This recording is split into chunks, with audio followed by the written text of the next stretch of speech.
Hi guys. So the first video here is from godsandmonsters.com. The first story. It's true as far as I can tell.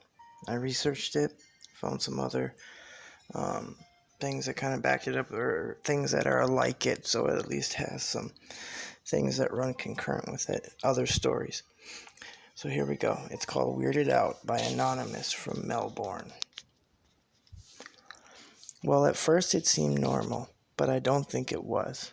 I have a strong religious background, and it is how I am being brought up. Well, the thing is, there is a certain thing happening, and I don't exactly know why.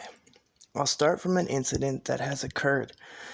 I was 5 when my grandma died, and I was really close to her. In my religion, we have a 13-day burial and prayer period in which it is believed that the dead one's soul visits the earth.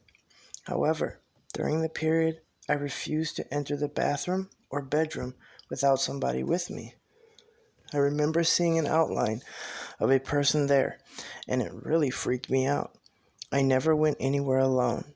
During the period, I remember I couldn't enter any religious place without feeling extreme pain in my left shoulder, and I felt incredibly sick whenever I was near something religious. I would shake and sweat like mad. One night, my mother woke up screaming because she said she had seen my grandmother talking to her. I knew something was happening because I was awake reading a book, and I remember feeling a strange presence nearby. I didn't know what to do. I have never been able to enter jails, cemeteries, or burial grounds without feeling claustrophobic and actually feeling the sadness and pain of the people or souls there. I remember my parents taking me to visit a jail once, and I ended up in pain, swollen, and I fainted, with an amount of negativity there. I remember feeling a little dizzy, and something pushed me out of the house as I went to enter it after the visits. On the third try, I could enter. I can feel the energy flow of people, and it really unnerves me because I sometimes see faces in the dark when I wake up in the night. I don't know why, and I'm confused. This sounds like a person that probably is a little more sensitive to obviously spiritual things, but in particular geomagnetics and things of that nature. Excuse me. So, the next one I have is called My Encounter with Two Black-Eyed Children. These seem to be popular, and they are interesting. So, this is by Shannon from Green Bay, Wisconsin, for any Packer fans out there. In 2007, I briefly separated from my husband. He had a serious drug issue, and I got tired of the stress and lying. A friend of mine was moving to Wisconsin. He offered to help me get out of Florida. I had 3 teenage kids who were also ready to start a new life. So I took him up on his offer. I had a small car, and I signed it over to my husband because I couldn't get it to Green Bay. We left in mid-August, and I arrived in Green Bay 17 hours later. My friend had rented a home for us, and we settled in. It was a perfect little neighborhood. We couldn't be any happier. One day, in September, my kids went to a park, and that was at the end of the street. I was home alone, just enjoying my new life, when I heard the front door open and the storm door close and locked. I take that back, guys. Let me say that again. I had the front door open and the storm door closed and locked. Then there was a knock at the door. As I turned from the kitchen and took a step toward the door, the strongest feeling of doom overcame me. I was filled with terror. I stopped for a moment in my tracks. Another knock came from the door, and I found myself suddenly standing in front of it. Standing on the top step were 2 boys, maybe 12 or 13 in age. The terror inside me was so strong that I literally wanted to vomit. I was shaking when I began to speak, but one of the boys spoke first. "Please, miss, can you let us in? We need to use your phone." The fear was palpable, but I answered, "Don't you guys have a phone?" They both turned to each other, not saying a word. Then the boy spoke, changing the question matter. "Please, miss, my brother needs to use your bathroom. We won't hurt you. You don't have to worry. Please, give us permission to come in." I said, "No, I don't think so. There's a gas station on the next corner." The boy's head tilted upward, and his eyes were just two deep, dark pools. Soulless. No soul. The other boy also looked at me. "Miss, we need to come in now. Let us in." I said no.